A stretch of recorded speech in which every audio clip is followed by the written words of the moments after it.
Hi there. Today I thought we would talk about cutting bangs into toppers or wiglets. Same process for a full wig. This is a topper I got recently. Check out my latest review from Estetica.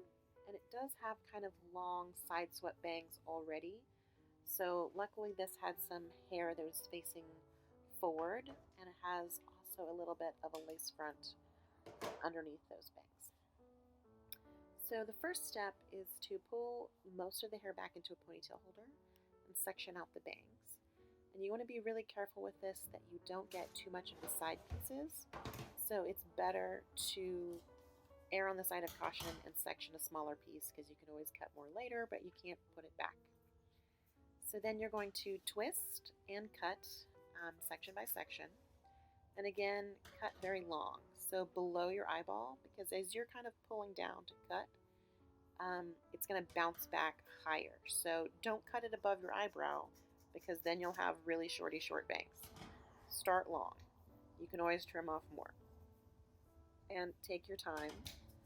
And I would say if you're cutting and trying to get it right, walk away, come back the next day, because if you cut too much, you will kind of even out, oh, this side doesn't look perfect, and again end up with shorty bangs. And make sure you're using good scissors, preferably hair cutting scissors or brand new scissors that you haven't used on a lot of other things. Granted, I am not a hairstylist, so anyone who is, you're probably finding all my little mistakes. I just do this myself at home, so it just takes a little bit of caution and practice.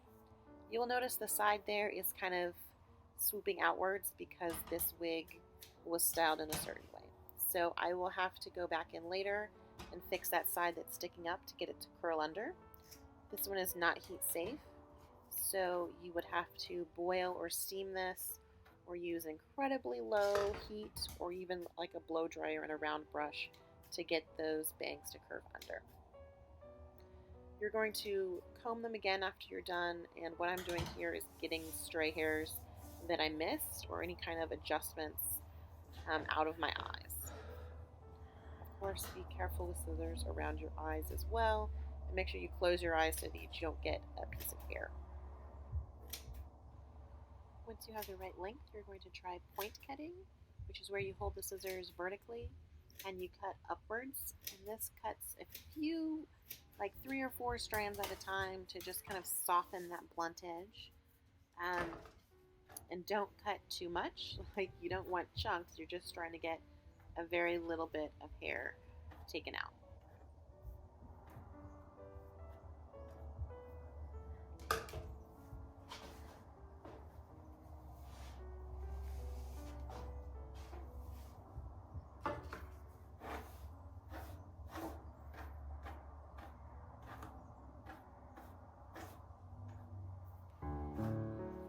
So now I'm done. The length looks good to me.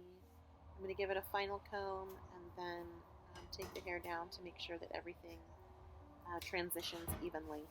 Sometimes you do want to leave a longer side piece in front of your ears. I didn't really do that in this case, but you can certainly leave some really long side bangs.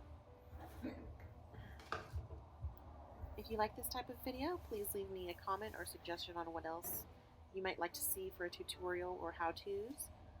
And as always, thank you for watching. Don't forget to like, comment, or subscribe.